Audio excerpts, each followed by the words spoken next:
Welcome to this webinar on how to determine the value of IP. I thank all the panelists to join us today for this webinar. I will firstly introduce the panel moderator, Mr. Govind Kedia.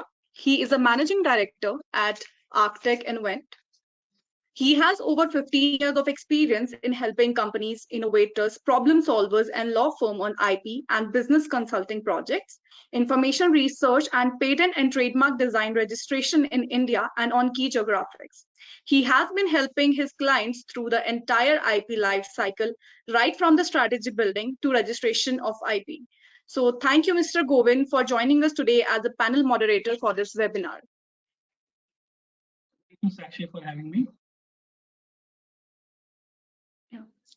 So now we have our two panelists, Mr. Vinay Pandya and Mr. Sandeep Gupta.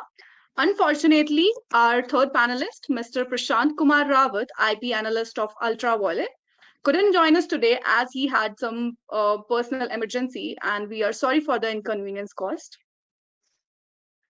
Now we have Mr. Vinay Pandya. He is a founder of Vinay Pandya and Associates, an advocate and patent and trademark attorney. He has more than 18 years of experience, including industry and law firm. He has been practicing as a patent and trademark attorney since 2010. So thank you, Mr. Vinay, for joining us today for this webinar. Thank you, Sakshi. Now we have our next panelist, Mr. Sandeep Gupta. He is an IPR attorney at Uflex Limited. He is a patent agent and advocate skilled in IP matters. He has also worked as an ex-examiner of trademark with the Office of the Controller General of Patent, Design and Trademark. So thank you, Mr. Sandeep Gupta, for joining us today for this webinar. Yeah, thanks, Sakshi. Now let's talk about the agenda of this webinar. So the agenda of this webinar is how to justify and establish value, and if they need to estimate exact value in number, what do they think could be possible approach to establish it, and what techniques could be a good starting point. So I request Govind Kedia to take over. Over to you, Mr. Govind. Thank you, Sakshi, and welcome all the participants and attendees. It is my privilege to be able to hold, moderate this panel. And thank you, Methodologies, for having me here.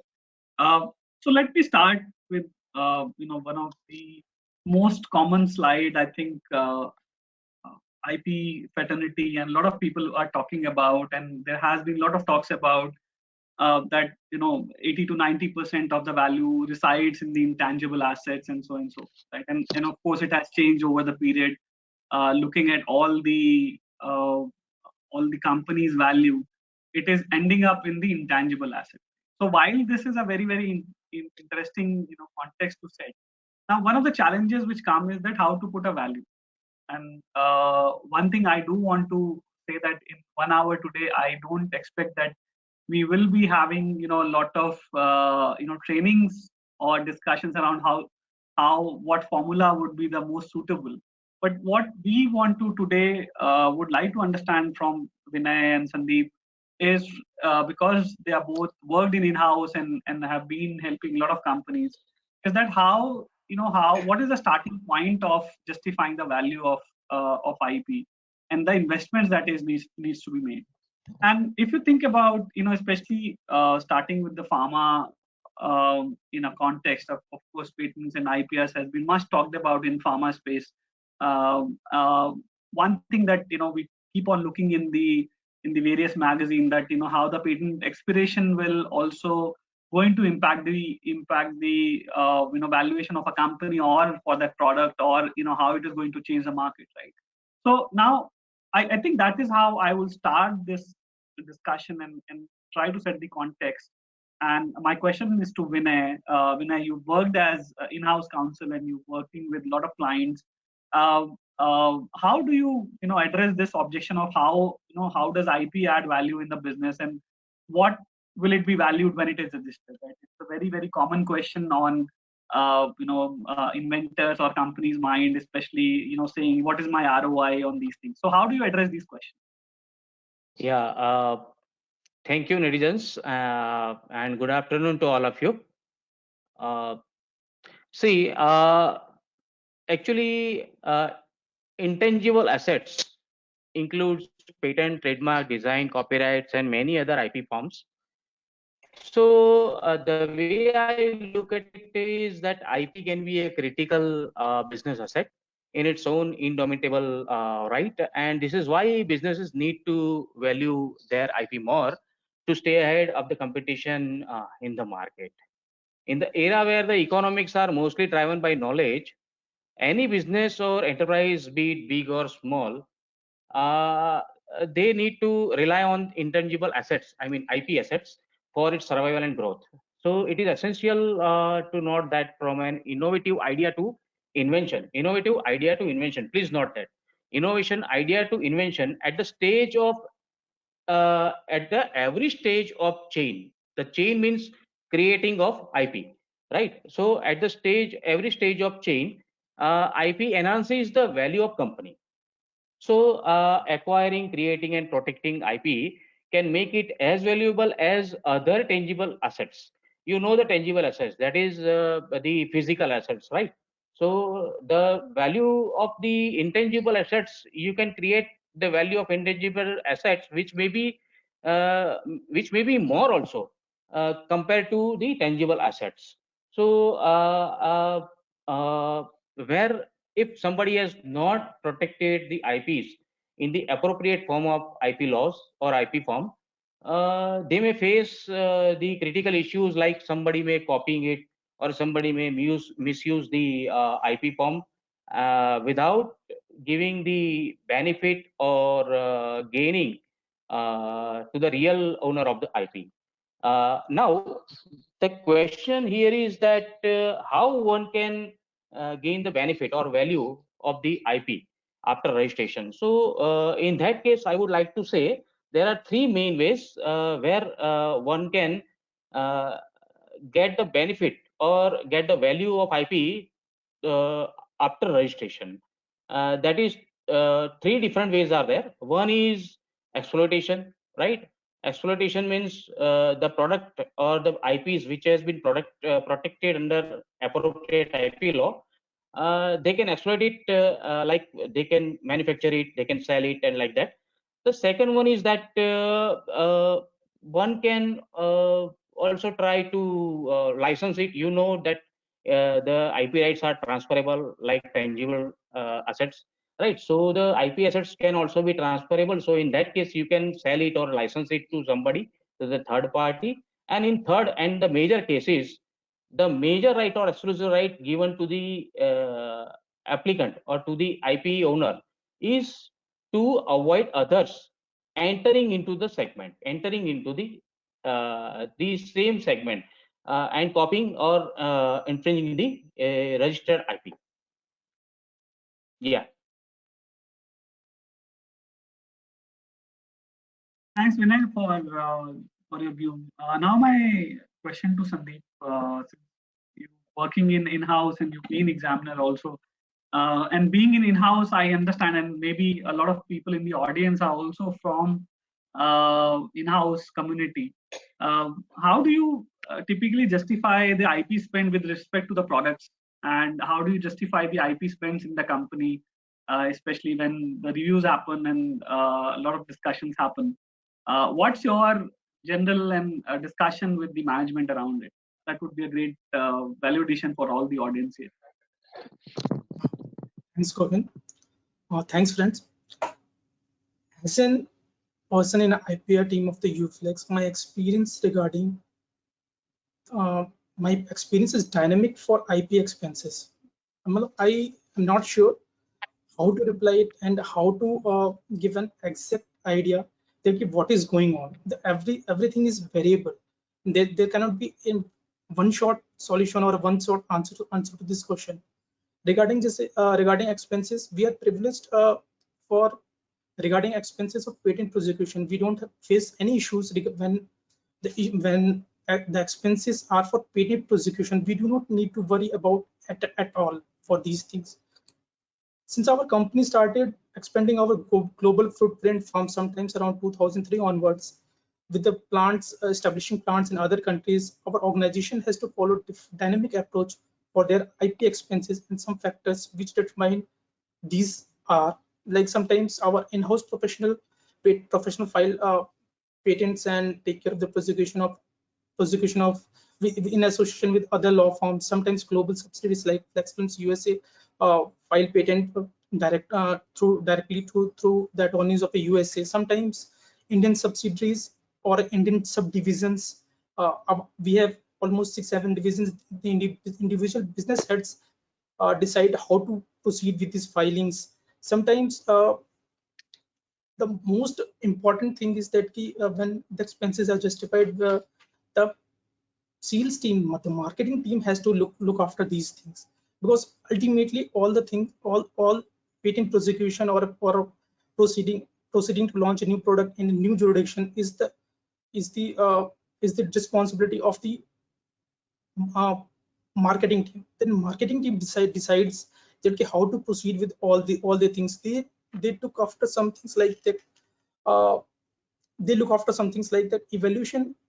They evaluate the potential expansion in the market, the sales value of the product, which is a market, is whether it's developed or not developed, whether the product is, for example, we have filed a patent, whether it is successful in the trial state till the completion of the filing, and whether we are able to uh, produce the product as per the ideation phase.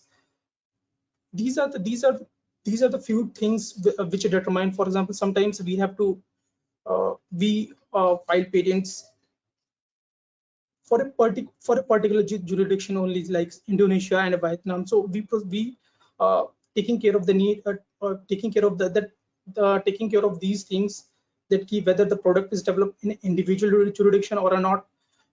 We Our sales team justifies these things, whether the patent prosecution, the FTO expenses, etc. is allowed or not. Some the typical thing is regarding that since we are directly dealing with only industry players, our product directly does not reach to individual customers. So we have a very less requirement of production of trademarks. So only in my personal opinion, Uflex is the biggest trademark of our company. And apart from these things, all the trademarks are not visible. Even if you are purchasing the product of ours, you will not know whether this packaging is produced by the Uflex or not. Uh, so sometimes we continue to pay the annuity of the product, taking care of the fact that whether we are able to prevent an potential opponent or a potential new entrant in the market. So these are few factors. I cannot say that what factor will be suitable for what type of invention and what thing. It has to be subjectively discussed and decided on the basis of evaluation of the lot of factors. So that's all from my side. Thanks, Sandeep. So I think I would say you are in a very unique position where companies actually understanding the value of IP in terms of that they are open to spend on the prosecutions and filing in the different countries. So that's really a good news, and I think this is something which audience can kind of use also an example of how Indian company being successful in so many markets is actually leveraging IP as such, right? That they are actively creating portfolio around the technologies and the products. And this is one great example. Thank you, Sandeep, for sharing that in terms of. I want to add also that when we enter in a foreign jurisdiction where the languages are different, then we have to face a lot of difficulty. For example, the cost of FTU, freedom to operate search, increases exponentially, and we have to hire local attorneys there to go to look after that thing. But ultimately everything depends upon the sales volume, and the marketing team decides that whether we are able to generate so much revenue from that thing. Then we will proceed with that. We will proceed with the FTOs and every type of searches or every type of even if going for the invalidity suit of the patents. That depends all upon the sales value. If we are able to generate such so much sales from that product, then we will go to any extent. Thanks. So thanks. That's really a good point. I think audience may note about it that one of the metric for valuing the IP is also linked with the sales. As I can understand, Sandeep, from your point that the value of the technology when you are going in a different market and you're spending money on IP, it can be directly linked to sales and sales proportion of that how IP will be able to save you from, like you said, about freedom to operate and so and so forth, right? So I think that's very very relevant point for all the friends who are from the in-house or who are from the industry participants. That is one very very important takeaway here, is that IP value can also one of the key metric which drives that IP value is the sales of the product which is linked to that IP, or if it is not linked on a patent or trademark, then also the cost of ensuring that what is the cost of litigation in a certain market and what is the sale. So thank you, Sandeep, for sharing that. Now going to the next section, let me talk about some psychological fact about valuation. And there's something I found it very very interesting. I was reading this book called Predictably Irrational by Dan Ariely. I think very great read if you want to understand how the human brains and psychology works. So one of the things that he talks about is that when we own something, then we create a certain connection with that particular possession.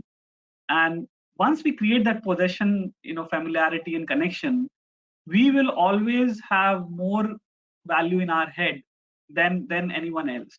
It could be an example of your car or of your house or of your land or anything for that matter. So it's a very very psychological fact which discussed great depth in the book, is that once we own something, and especially in terms of IP, when IP innovator or IP holder kind of thinks about their own IP, they value it too much, overvalue it sometimes, right? And when they when people aim to sell their possessions, they would want to charge a price with no potential buyer would say is a reasonable price. And I think this is in context of uh, putting a value on the IPs, or when we are dealing with valuation studies, or for that matter when we are actually putting a tangible value on IPs. That is where most of the conversations comes in. That it's something that I have also been in a situation where a client came to us, and there was an individual in where he owned a patent and said, look, I would like to sell this technology to you. And the kind of price that he was demanding, it was something, of course, the startup said that, look, it is very very expensive and it is not justifying the overall technology acquisition cost and so on, right? So this is something I wanted to add as a context here. Now with this context, I think let me pose this question to Vinay again. So Vinay, as a experience, and you have been in the pharma sector and you have looked at a lot of pharma as such, right? While patents are known to predict value of approved molecules, how do you think one should value and establish the value of IP around technologies which are supporting and may not directly be associated with the molecule? So I think, let's say we talk about technologies which are not directly linked to the product, but let's say they are very much in the periphery and kind of linked to the technology. So what's your take on that as a question?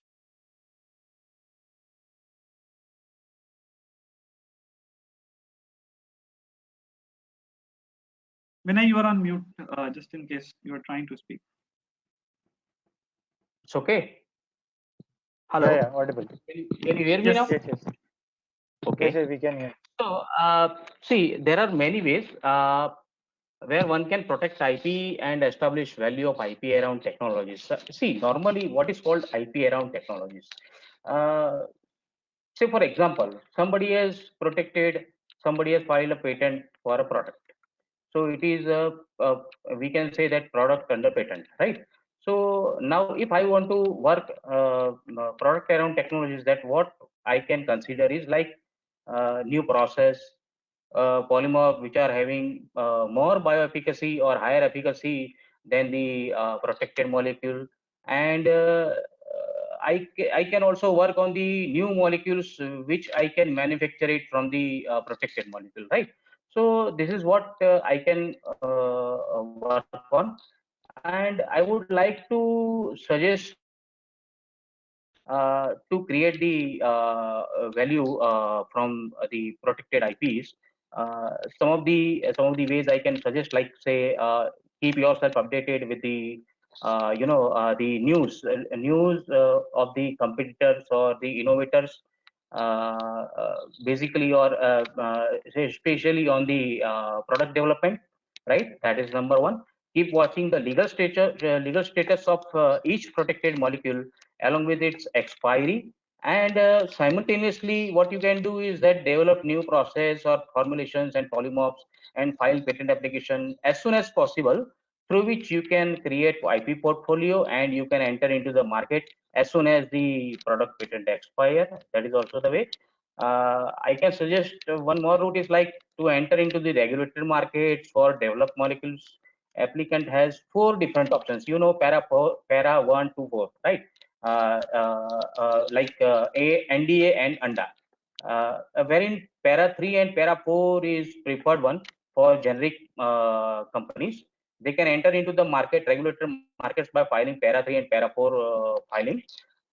Wherein para 4, that para 4 is generic is going to challenge the innovator's patent by filing the para 4 application, ANDA application.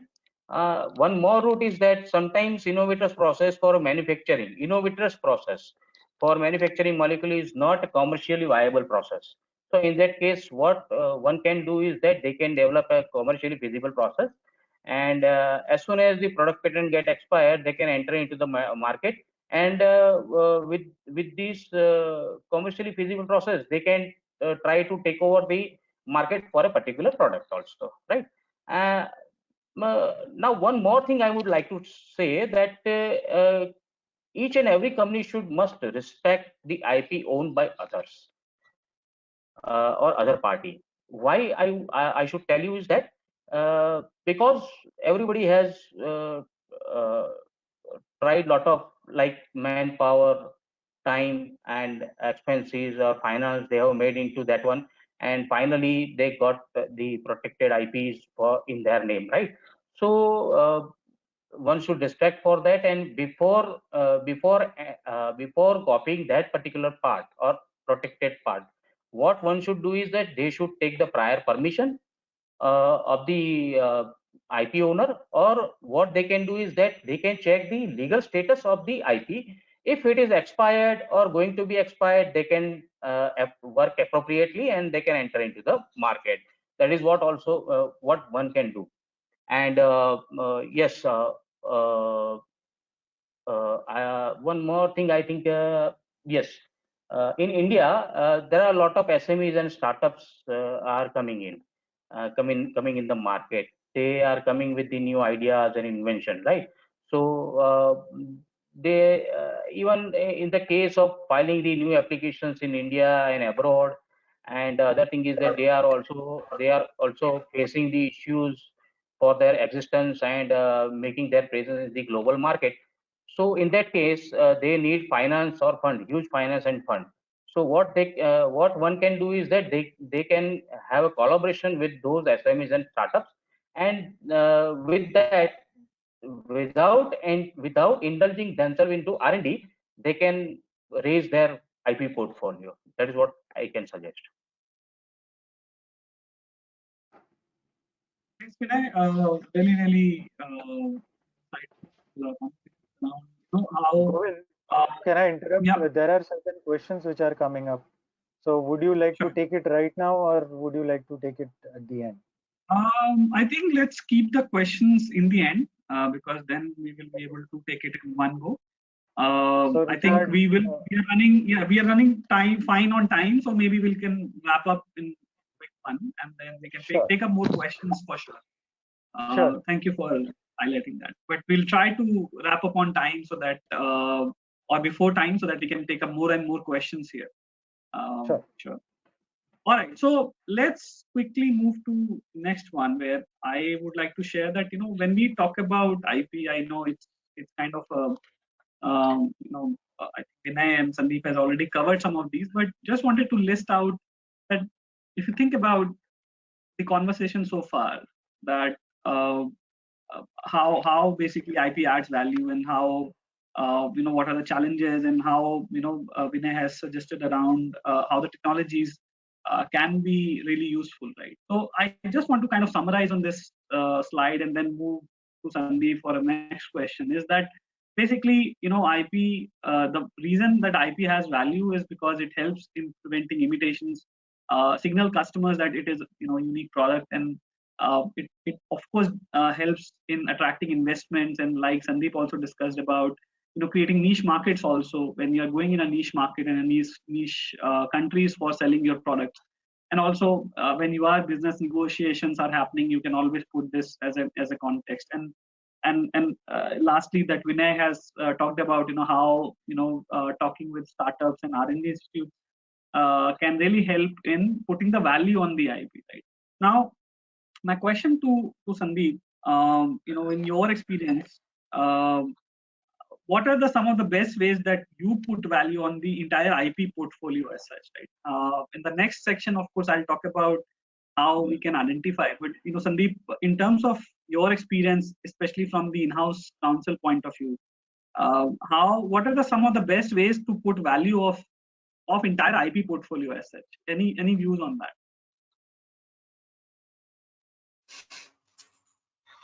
Uh, Again, I will say that it depends upon the information available to us.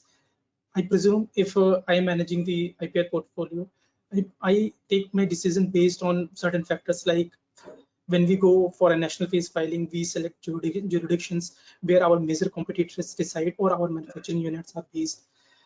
We use publication as a tool to stop or make our invention as a prior art to other application. Early publication can be used as a very good tool when the patent applications are filed with their complete disclosures.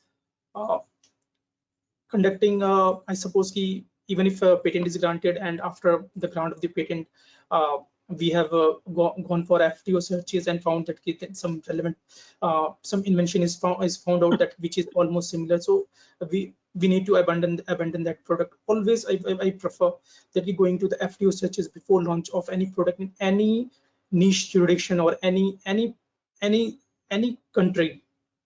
We look for sometimes even if we take hold of the patents for the reason, even if they are not successful, for the reason being that they are able to prevent the other small competitors or large competitors to entry into the India on the or the respective jurisdictions. These are also we have to think that this patent is valuable, that the other opponent, the other party will not be able to sell its product. And since in our jurisdiction, what happens that the person who is selling the machinery, uh, sells the machinery, is also purchasing the laminate from that opponent. So we hold the patents for the machinery and machinery and sell the machinery, and then and enter NDA agreements or a different type of strategy we take care, so that the other peoples will not be able to enter purchase products from the other small players or the other competitors. We just hold on the patent even if it is not working for us. Other thing is that licensing, we generally do not prefer to license our products, but we enter into NDA agreements, non-disclosure agreements with other other patent holders to explore the market in India, and somehow we use these tools to these things to create a value of our IP portfolio, even if we know that like patents are generally filed with a broad specification, broad claims, and the actual challenge comes when it is implemented at the ground level. The know-how, how to run the patent at the level at the machine level or at the what we call it the trial stage is a very important. Even without NDA, we know that that is the patent or something, and even we do not have a know-how or something. Even the person in the skilled in the art will not be able to conduct that experiment. So know-how also becomes a very important tool. We everybody draft patents in that way that it is broader, and these minute details should also be taken care of during the drafting, that everything is not open in the patent. It is drafted perfectly, so in such a way that keep that patent even if open to the public, the another people will have to expend a lot in research and development to get to the results. So that's my suggestion in this regard. Thanks, Sandeep. Really, indeed, very, very useful insights around it. Now, let me move to the next section where, what I want to put an idea here is that it is something which, when we are valuing, and since we are discussing on the value of IP, right, one of the things that is very, very important in the process is to, of course, look at and kind of package the IP as a whole, right? And what some of these areas that can be really useful, that what is the maturity of the IP assets that we are talking about. So audience who are kind of thinking about, okay, how to value my IP, this is one way to at least start the process, is to look at IP, identify various patents, trademark, designs, or whatever you have as an IP, is to look at, okay, where it is in terms of maturity. How much life is left? Is it too early? Is it too late? Or is it in the middle of its age? What are the availability of substitutes? What is the ease of detection? One of the very, very Sandeep has said about the claims, that how easy or how broad, how easy would be. If it is too broad, is it open to also get invalidated because of the lot of prior arts around it? So that is one factor to identify when we are valuing the IP. Then the competitive assessment, looking at, okay, what are the competitors owned in that space? What is the general market size around the overall technology that we are identifying to put a value on? And then, of course, the commercial benefits around on the overall assets of whatever we are trying to sell. So these are one of one way to get started with the overall valuation or putting the value is, and internally also or in general, is to identify and look at, okay, this is where we are, this is the IP asset we are talking about, and kind of create these metric around these things, right? Now, with that, I think one of the most important questions comes in, and in interest of questions around, I think very brief answers from Vinay and Sandeep, and Sandeep first, basically. Sorry, Vinay first. Vinay, if in your experience, let's say if in context of pharma or your areas you have worked around, which would have more value in your experience? It's a very tricky question, that whether trademark or patent will have more value, and why, and how to, and why it is so. So what's your view on that?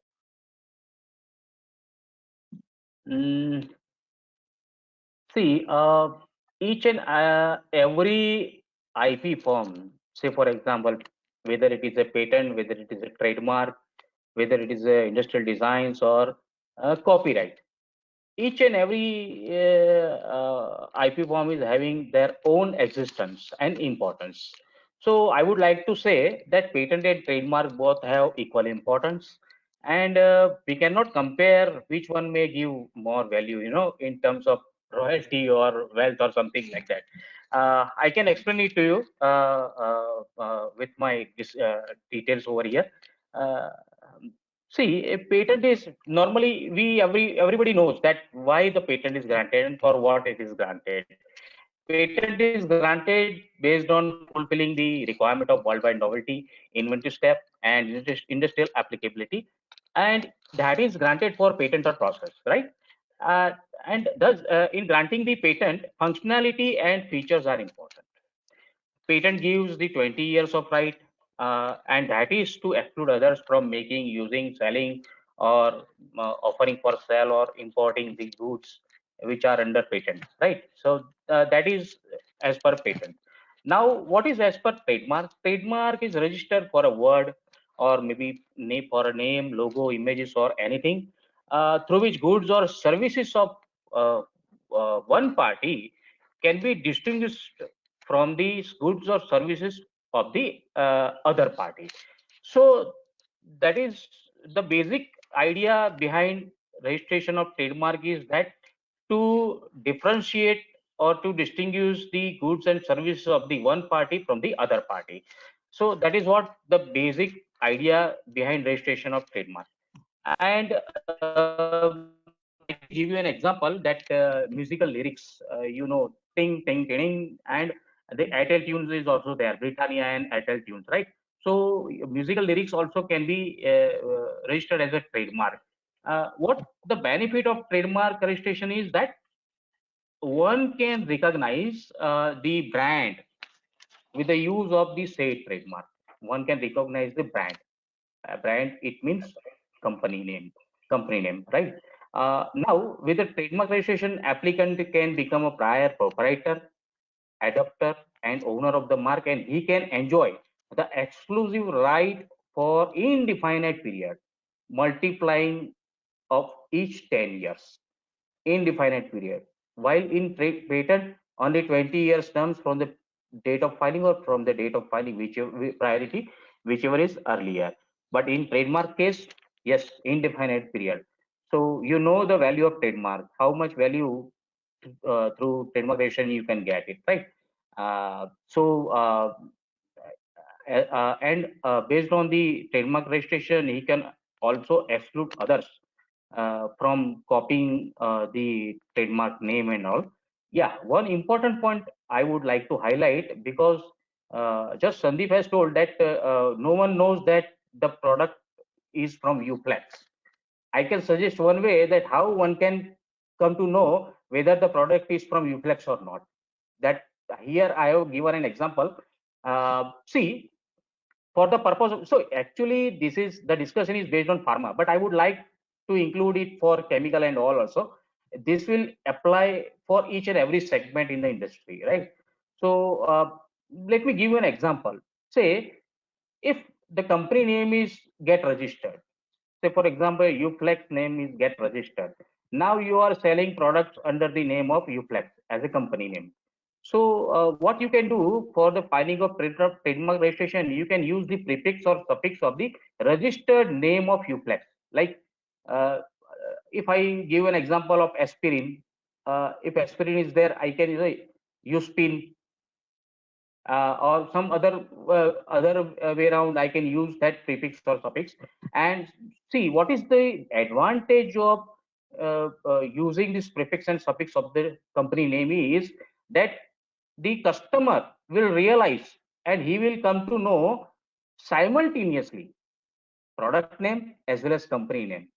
So in a shorter period of time, the popularity and goodwill can be earned based on this kind of strategy by filing this kind of trademark application. And I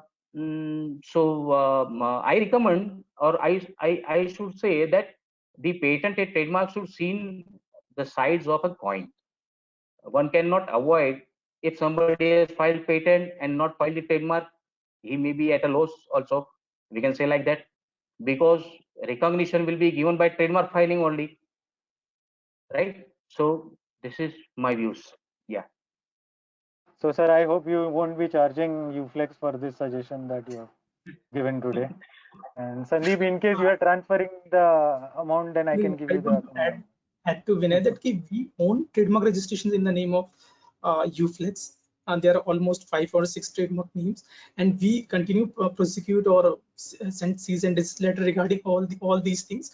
But apart from that thing, when what we produce is the package of any product. Suppose I don't know any, for example, Kurkure. The outside of the project product, what the details will be available. All the details will be of the Kurkure. not UFlex. I don't know whether we are manufacturing the product for the laminate for that that kurkure, but only small section it is written as UFLEX, which is one, I suppose, in the font of 0.6 font or 8 font, so it is not visible. As a UFlex itself is a very big brand in packaging industry. It's a major packaging producer, one of the major packaging producers in India. Good. Thanks. Yeah. You can use word flex pack or like that, you know. We are using and sometimes you will see somewhere that we are using U and F in caps and LEX in small. So we are creating this type of trademark also. In the long run, you will see that the registration are getting in the name of U caps, F caps, LEX in small. So we are in the process of filing trademark applications in all the classes. It's a matter of a time, just that we will file all these things. Apart from that, UFlex, if I doubt whether what is the approach of senior management regarding filing of other trademarks or other things. But UFlex is a brand name, and we are in the process of filing in every class. See, I would like to add into this one. Why it is preferred to use prefix and suffix, especially for pharma segments? Because there are a lot of oppositions going on, litigations going on for a similar kind of marks. You know, uh, uh, in our pharma industry, a lot of oppositions and litigations are going on. So, in case if your company name is already registered, you can use prefix and suffix. So, through that, you can avoid the chances of getting yourself into litigation or opposition. Thanks, Vinay and Sandeep. I think let me also quickly move to the next section, and we'll try to conclude on time so that we can take up more and more questions here. So very briefly, again, in context of the conversation, I think this is something I have been kind of looking at, is that these are typical, kind of royalty rates in different industries, of course, people talk about. And then, one of the most common way to determine the IP value is, which is we call as rule of thumb, is 25% rule, right? Which is basically that, 25% of the expected profit uh, may be attributed to the IP or the IP assets around a product or a product or technology and so forth, right? And usually this is the starting point, right? So I just wanted to share in this context of the webinar that this is something, if we follow the discussion from Sandeep and Vinay and what we're discussing, is that it's a lot of interdisciplinary discussion around sales, marketing, and also the IP and the finance side of it. And then just to kind of add more value of the conversation that we have been thinking about, that first we identified the asset that we are talking about. Then, of course, we looked at, okay, what is the market going on? What is the typical standard royalty rates or discussions around? Then we talk about the assessment and packaging of, I know we have been talking about UFlex packaging a lot, but what we are also discussing here is that how we package the entire IP, and there will be a lot of elements around the scope of claim element, how much life is left, what is the continuation strategy, especially in terms of US, in case that is the asset in question, value chain position of the infringers, and so on and so forth. Right? So again, these are some of the points that I wanted to kind of highlight today. Of course, tools like PatSeer also helps in kind of validating and putting more context on the IP assets that we identify by looking at peers and comparables, and tell us that, okay, how valuable it could be, forward citations, and so on and so forth. Right? So I think that is something I would also invite people who are kind of wanting to look at how the IP should be packaged. I think they can also do some studies around the comparables and look at what is going on in the specific area of their technology. Then in the trademark cases, of course, this is some of the literature that I found around how the trademark value is also determined, about how many classes, what is the goods and services covered, where they have been filed, what is the kind of recall value, and so on. Now, I think we are coming to a conclusion here now, and what I would like 2-minute concluding remarks from each of you, Vinay and Sandeep, is, in your view, how to plan portfolio, and given these various thumb rules, and some of these things we've discussed, how important is to focus on quality of IP asset, and what are the tips that you would like to share with the audience and listeners here, before we pick up the questions on how they should be able to build a valuable IP asset. So I think with that, I think we can conclude and pick up more questions. So over to Sandeep and Vinay for views on this concluding remarks. Should I start? Right. Okay. See, creating and acquiring and protecting IP asset or IP right is much more important. But I would like to say that it is not only a part uh, uh, for creating valuable IP assets. Uh,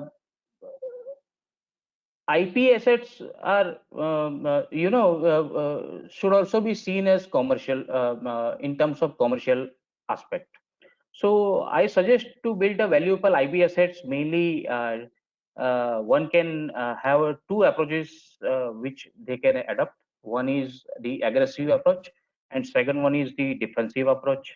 Uh, if we have to compare whom we can call as aggressive approach, you can say that innovators approach is always aggressive. How? So we can say that try to protect the research idea, or file a patent application as soon as the idea comes in your mind. File a provisional application. What will be the benefit of filing the provisional application? It will give the priority over the invention over the competitor, right? So that is the first aspect. Immediately file a provisional application if you have idea comes in your mind. Second one is the check regular check the development of competitors.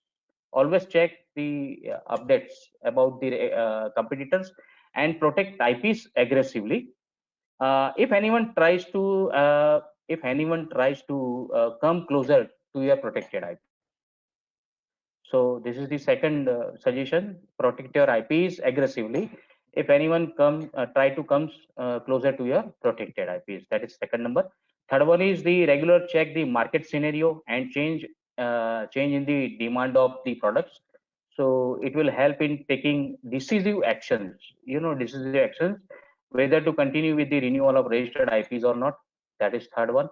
And the fourth one is try to protect each and every aspect of new product.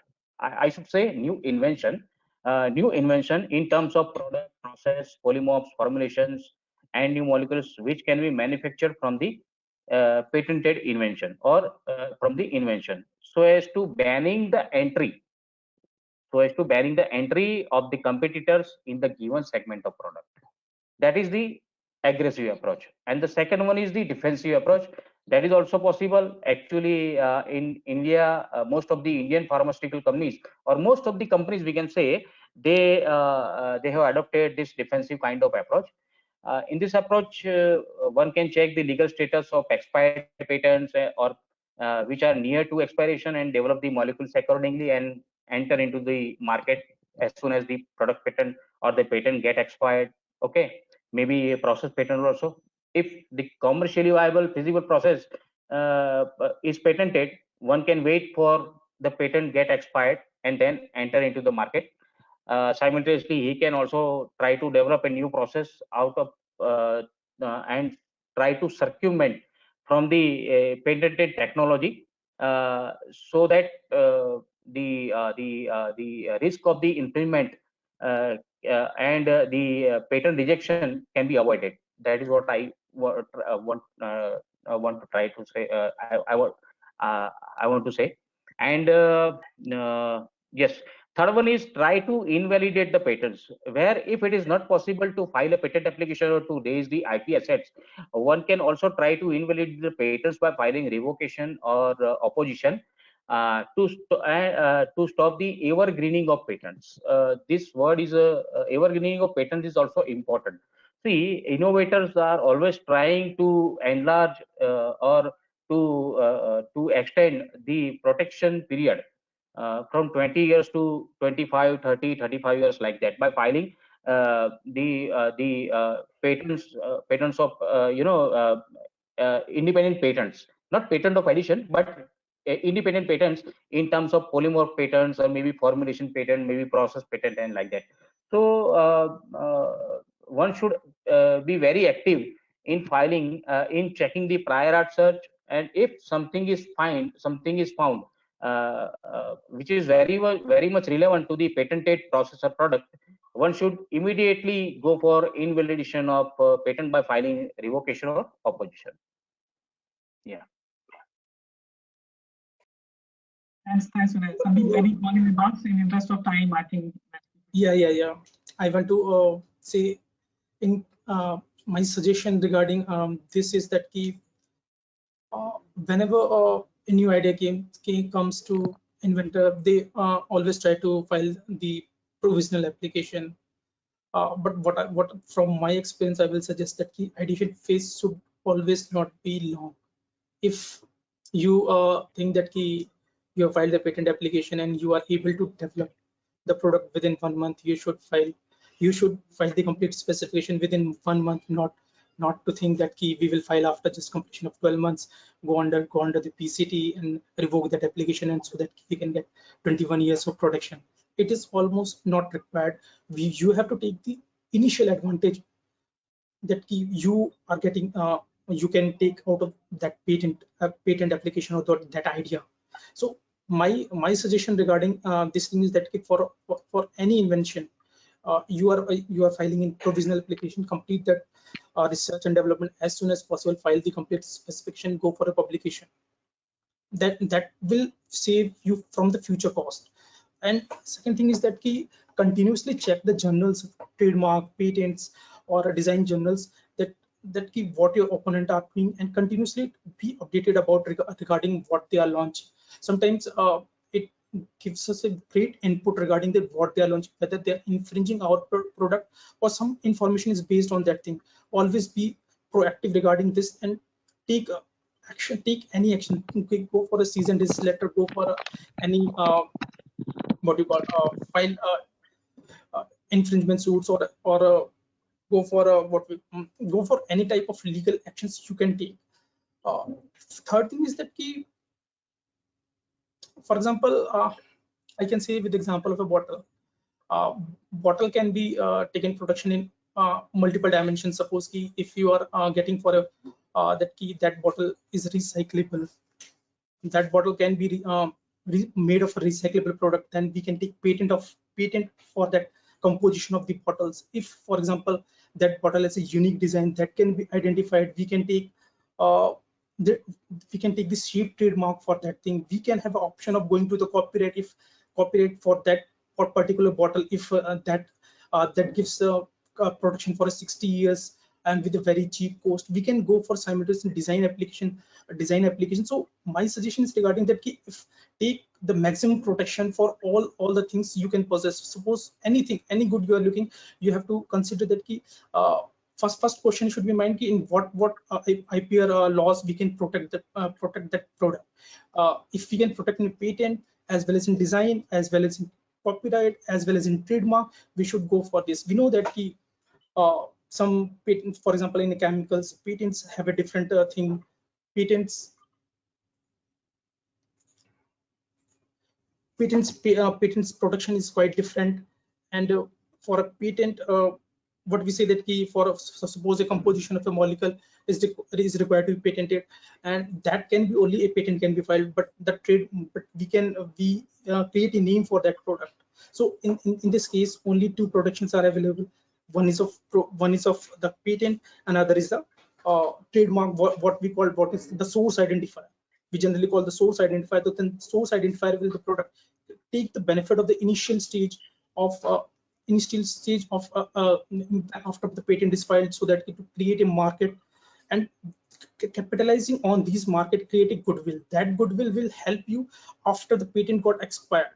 That will create a permanent source of a market for you. So my suggestion is regarding that, take the initial edge in the market. Taking the initial edge in the market is more important than any other thing. If once the initial edge is created, a brand value or something is created, then you can work on the value of that product. But uh, the initial edge in chemical patent, in chemical sector, can only be granted by patent. Patent will initially provide you all the basic protections or right to exclusivity, so that you can prevent. You have to select jurisdiction carefully. So my suggestion regarding all this is that we have to work, we have to think these 3-4 things. We have to think proactively what we can do. It did not matter that we have a production of 21 years, 20 plus 1. It only matters that we have an initial advantage in the market.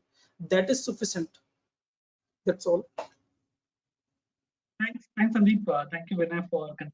I think, Tushar, while we are almost there, but let's pick up some questions. If you want to put it on chat or you want to read it out. Yeah. I'll just read it out to you guys. So one of the questions is the portfolio routinely reviewed and low value patents are allowed to lapse? So any one of you all can answer this, or all of you can answer this question. And who picked the question? I recommend that you also acknowledge the person who has asked the question, so that. So Richard Moss has asked the question: is the portfolio routinely reviewed and low value patents are allowed to lapse to save expenses? Sure. I think over to Sandeep and Vinay first, and maybe I can conclude. I suppose your voice is breaking, Tushar. I'm not able to. Yeah. So the question is the portfolio routinely reviewed and low value patents are allowed to lapse to save expenses? Do you guys deliberately allow the low value patents to lapse to save expenses of the company? Should I give answer for that? Yes. See, I am in favor to check the portfolio regularly, and that is why, and based on that, one can take a decision whether to allow the lapse of a patent or not, granted patent or not. And actually, it is case to case basis. Let me give you an example. In case of pharma, innovator after the registration of innovator's patent, within 3 to 5 years, the another generic patent or patent or player comes in a picture. So out of 100 pharma molecules, hardly 5 to 10 molecules hit the market successively. That is what I want to say. Now, say in that terms, if generic has filed a patent application for a process, and over a period of time, say after 5 to 7 years, if company finds that the patented process is now costly and the another process is already there in the market, which we can follow and we can manufacture the product, of course one should allow to lapse the patent of that process. Yes. My view is that if your portfolio is big enough that you can afford to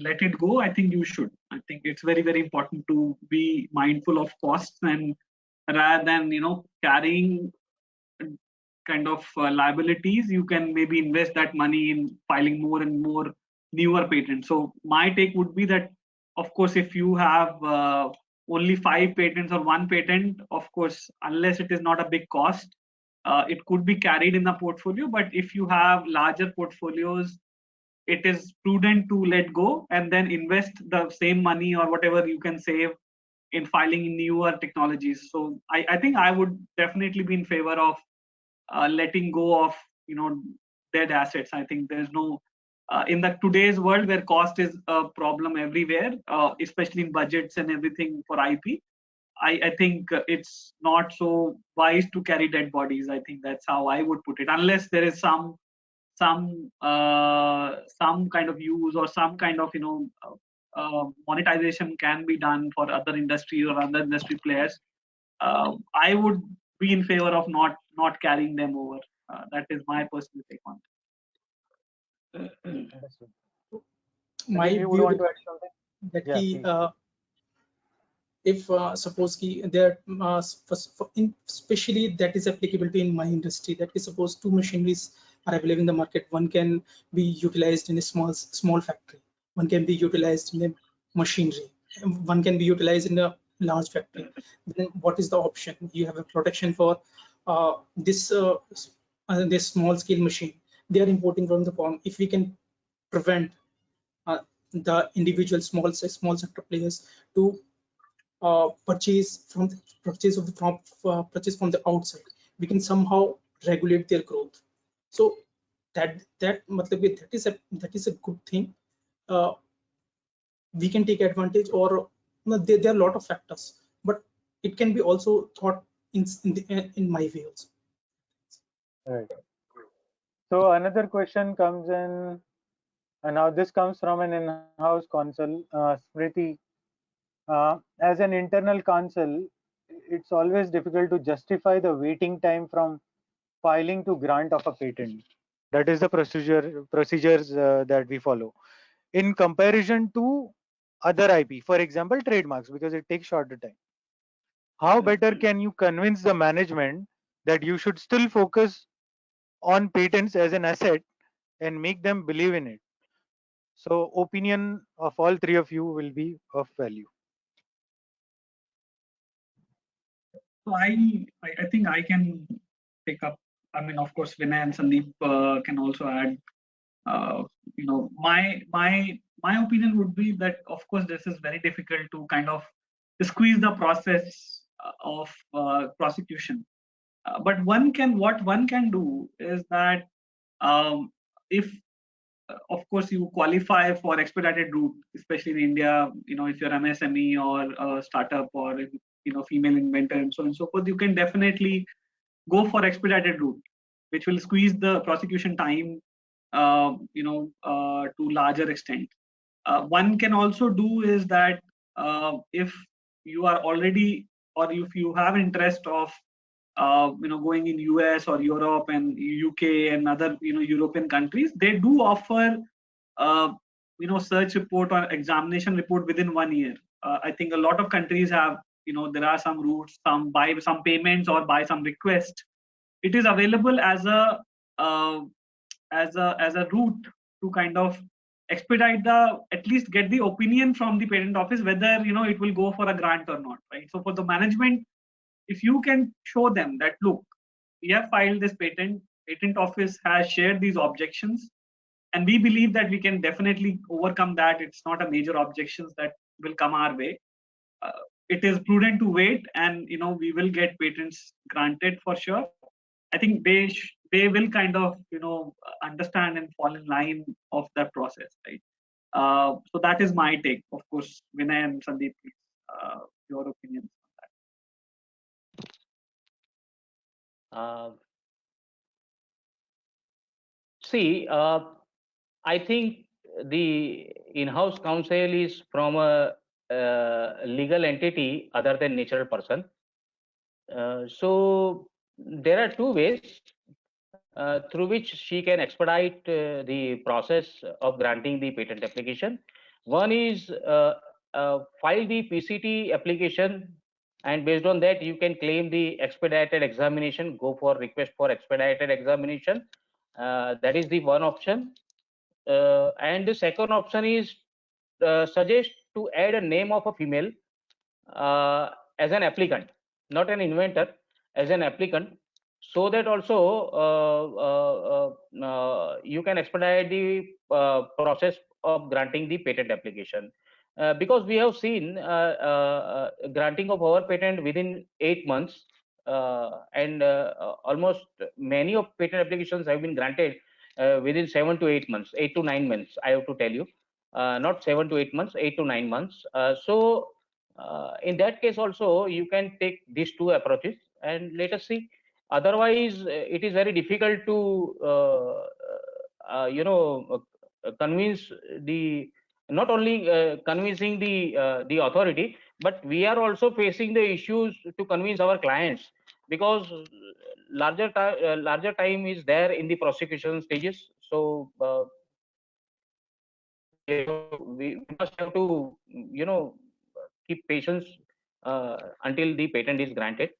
Yeah. Mhm. So Sandeep, any of your views on this? Okay. I So suppose one more. it's covered Yeah, go the ahead. very well. Okay. So in pharma, new product and process protected as patent requires clinical trial for commercialization. How to address the cost of clinical trials?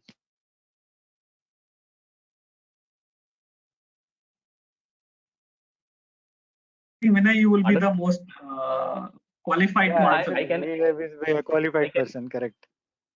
I can give answer, but can you please repeat the question? So the question is, in pharma, new product and process protected as patent requires clinical trials for commercialization. How to address Mm, the cost of clinical trials? see, first of all, let me tell you, the innovator's patent, product patent, only requires clinical trials. For a process patent or for a polymorph patent or generic Generic, yeah, correct. generic players who have filed the patent application for polymorph, which is having higher efficacy. I am telling you about the higher efficacy polymorph grant, not the regular polymorphs, because nowadays patent offices never grant the patent application for polymorphs until unless having higher efficacy than the protected molecule. So for polymorph patent and process patent never requires clinical trials. Innovators patent requires clinical trials. So the question will never raise about that.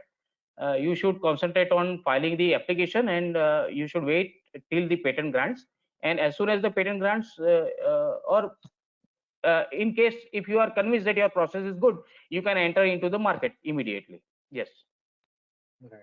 And any which ways, I believe once the patent gets granted and the product is launched, pharma companies are smart enough to recover the money from the customers in terms of their branding and everything. Yeah, that is true. So, Several approvals are required from DCGI, but yes, they are giving the right. approvals immediately.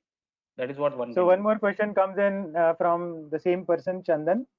6% of royalty rate of what? Question mark. Is this sales, profit after sales, net profit?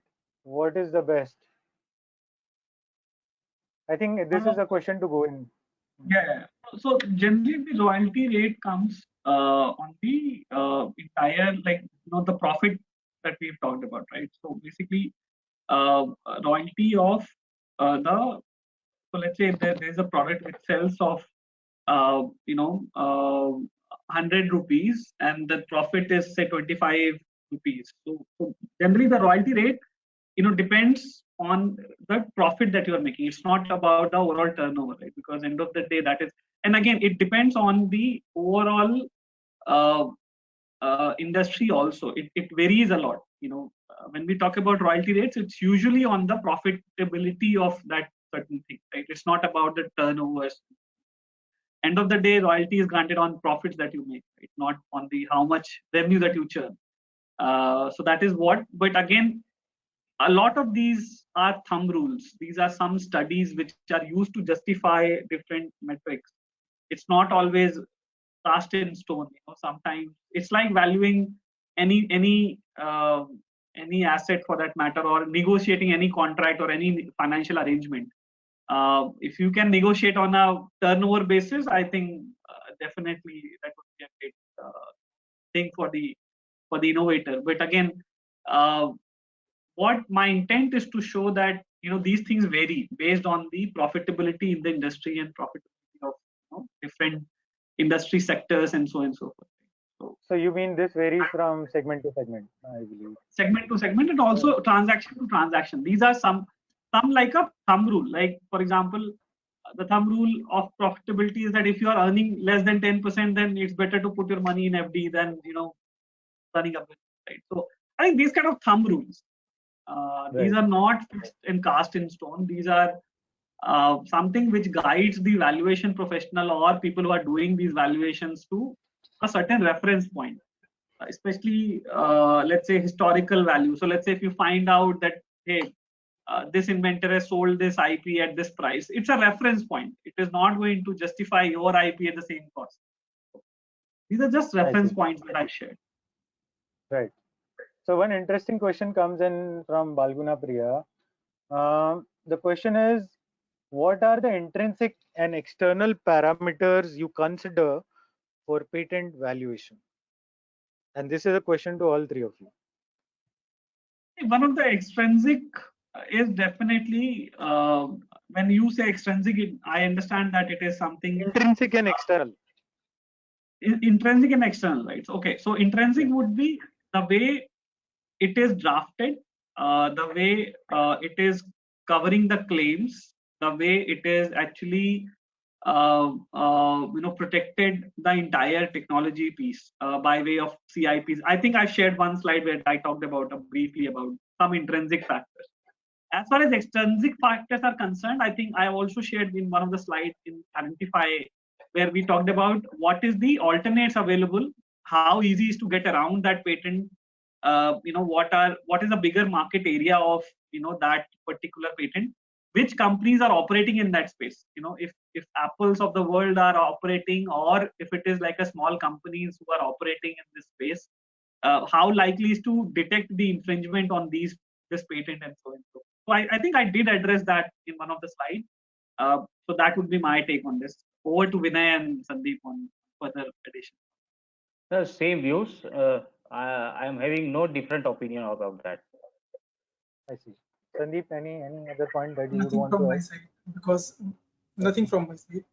It's well Okay, covered so by. okay, thanks. So next question comes in. It says, this comes from Mr. Shrikant. As an individual inventor, and it is engineering based, okay?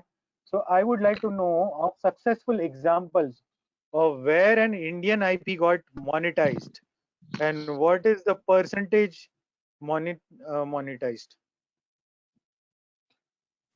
See, first of all, I don't think there's any public data will be available on how much, and nobody discussed. These are private transactions, right? I see. Typically, Well, some example that you guys might know personally. Maybe you don't disclose a percentage, but at least disclose as to what sort of a product got monetized. Engineering. Typically, I know few people who were looking for technology, like a couple of startups who were saying that, hey, we need this technology and we are looking for patents. But end of the day in India, what my understanding has been about technology commercialization, and I've been kind of, it is my personal opinion, so not really as a professional. My feeling is that in India, if you want to sell your IP, you have to build it with the entire know-how. There has been examples where CSIR has transferred. I know one of the companies personally. They have taken the technology from CSIR, commercialized it, and they paid royalties to CSIR, right? But the technology was given as an entire business model, where there was an element of know-how, there was element of how this will work, what is the market.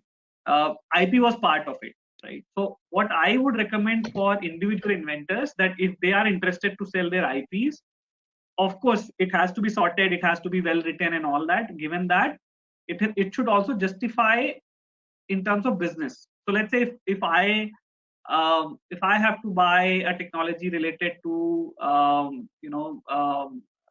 taking an example, let's say bottle, maybe a better closure or whatever, right? If one can establish that my patents or designs will change or will help you increase your sales by 25%, which will return you a 1 crore rupees, and thereby my value of IP is this much, then it is justified. So I think that is Right. what my take would be on the IP valuation. I And see. CSIR, So I one, think if one interested, I think they can look at CSIR and connect with CSIR technology yeah. initiatives to get some more detail and data around it. I think it's a government organization. You can definitely find a lot of data points. So one example that I recollect was of waterless loop, which has been proposed by one of the Indian company to our government of India, and I believe they have been pitching it to various countries where there is shortage of water, and they are quite successful. I would not take the name of that company, but I'm proud to say that they are all Indian innovators. One question, this is specifically being asked for Sandeep. How, and this is from Parag Savla. So how we can position our invention or patents to investors?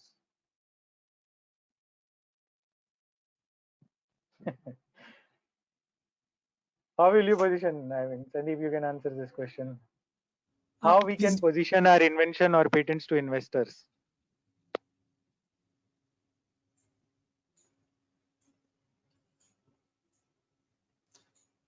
tell them the value the patent possess, how they can provide the right to exclude others.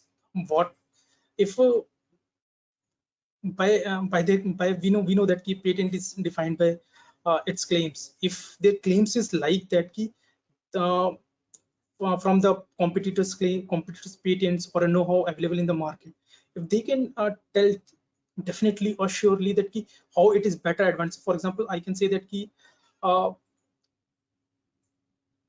for example a something is produced by 1 kilogram of a thing, a substrate or something, and if that thing can be that is very that comes at a very higher cost, and the product from that invention can be produced by suppose hardly 500 grams or 250 grams, then it is definitely an advantage over that. It is reducing the cost, it is a cost saving. We can have a different ways. Suppose for example, for a same amount of in my industry, what I will say that for a 1 kilogram of granules, if we might be able to produce 20% more film, that is advantageous because it is almost reducing our cost and adding the value. So that data has to be provided to the potential investor, that how you can how you're gaining the money from that thing, and ultimately the advantage that key how the raw material will become cheaper, how you weed out the other competitors, or these things key how the better product is, how much you can produce, how better results you are getting. These are few in my experience that key for a potential inspector, potential investors, a better idea, gives a better idea to how to get exclusive license or a license or something. Right. So now this is a specific question in continuation to what Vinay sir said with regards to a female applicant. This is a question by Smruti. So, sir, are you saying female applicant filed patent get granted earlier? If the answer is yes, then which country? Sir, over to you.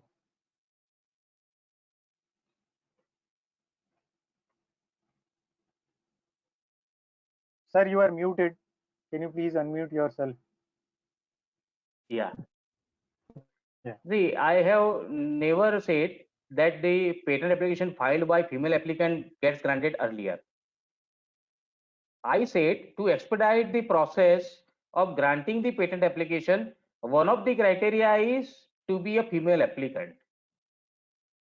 So there are several options available wherein female applicant can also file request for expedited examination, and through which the examination process expedited by the patent office, and with that expedited stage one can have granted patent with them.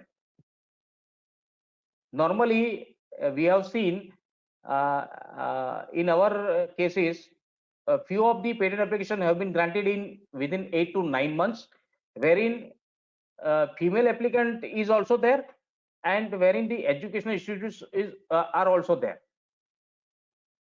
But I have never quoted that female applicants patent application if filed, it will grant earlier. No.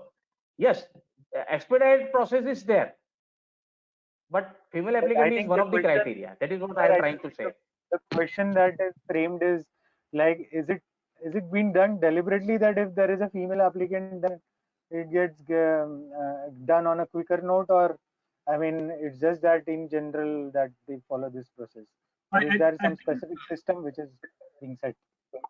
To conclude this question, I think the simple answer is that Government of India, or at least Indian Patent Office, I think it's only in India as I know, have created this special window where they want to have more women as inventors, and that is where they said that we will grant patent. If you request, so we will examine your patent on the priority than on a regular application.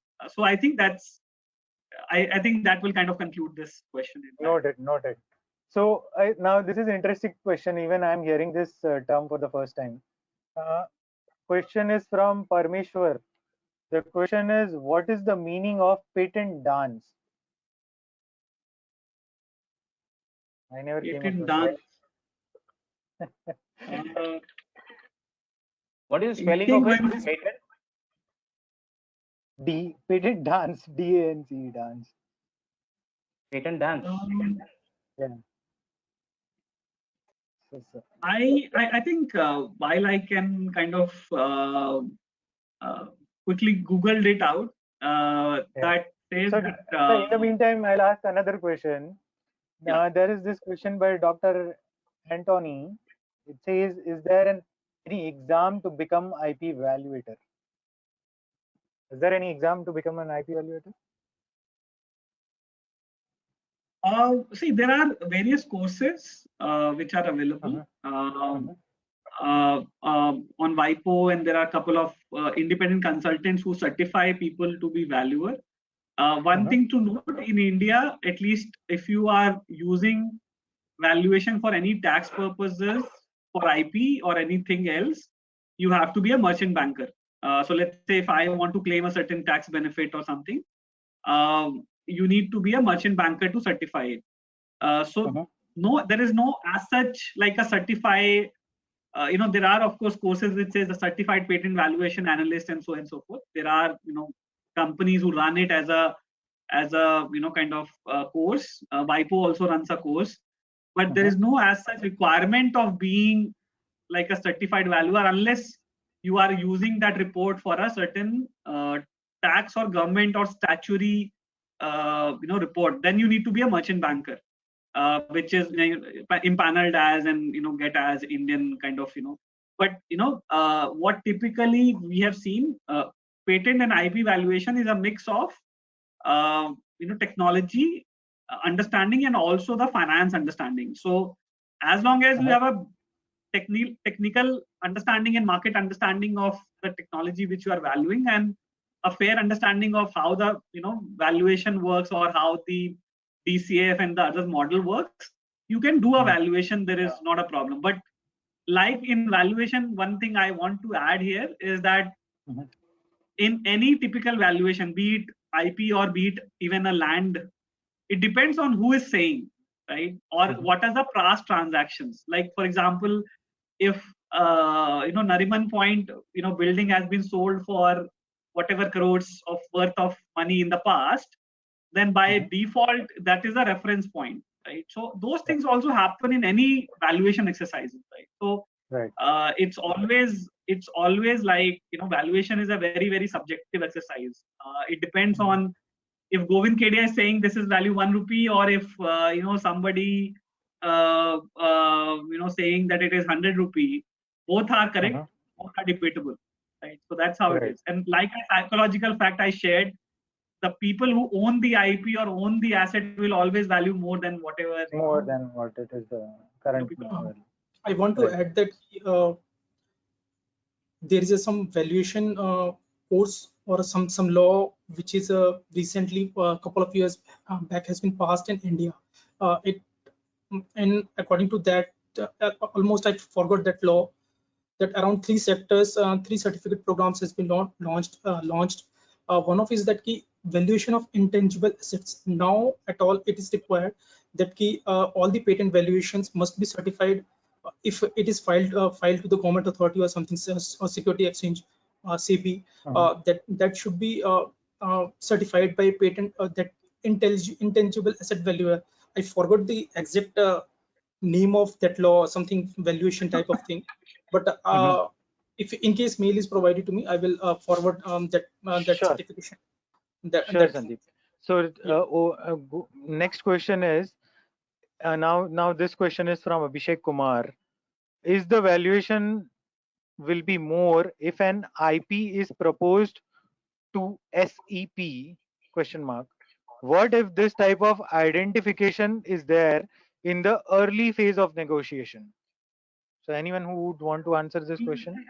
I can address this. SCP has been very interesting area, right? I mean, SCP mapping and SCP discussion has been much debated and discussed about, right? I think if there is a patent which is pertinent to SCP and which is standardization patents basically for technology and different frameworks and these things, right? It is definitely has more value, but it also depends that how much is matching on and mapping on the frameworks and these things, right? So it definitely has more value when there is a patent is of SCP mapping, but you have to consider that was the patent was filed earlier than the SCP was written.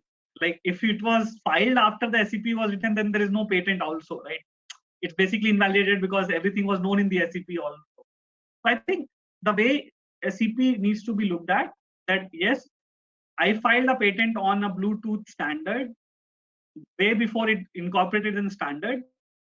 So when the standard came out, my patent was mapping on it, and that's why this patent is very valuable and it has a certain value around it. So I think that is how I will address this question, right? And also on the patent dance, I just quickly research, and thank you, whosoever posed this question, we also learned something today, and I think it's something Vinay sir would want to research is something that it is pertinent to the biosimilars, where Yeah, there is kind of a discussions around the innovator and the person who wants to have a generic product. So the kind of negotiation they have, the kind of process they follow is basically colloquially referred as patent dance. So I think that is what my understanding is, but Vinay sir is more qualified in pharma to be able to answer. yeah. I think Smriti wrote something here. She says that is a concept in biosimilars, that is biological products. So that is what it means, patent dance. Sir, you want to add something, Vinay sir, on this?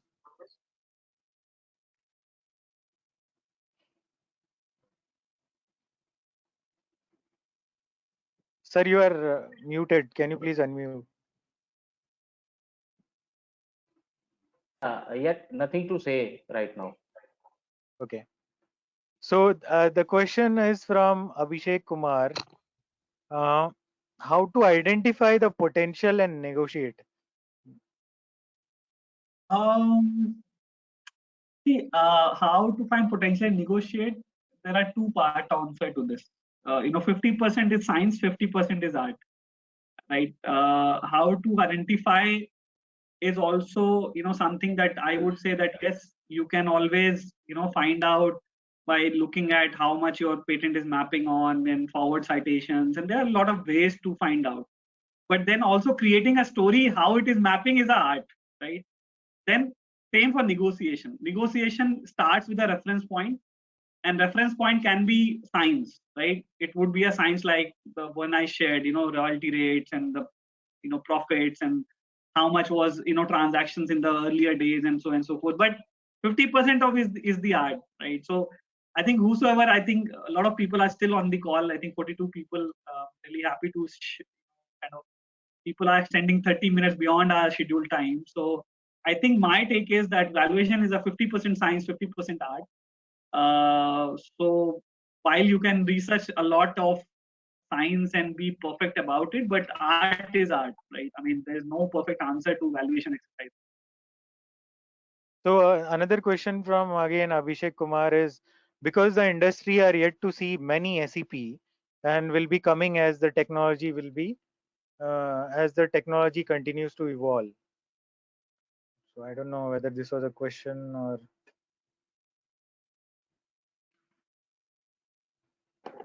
Okay, so one interesting question comes from Ashutosh Nanda.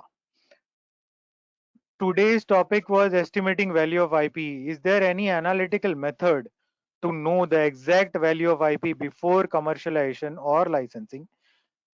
Example he has given is patent X need to be exclusively licensed at 2 CR or at 10 lakh.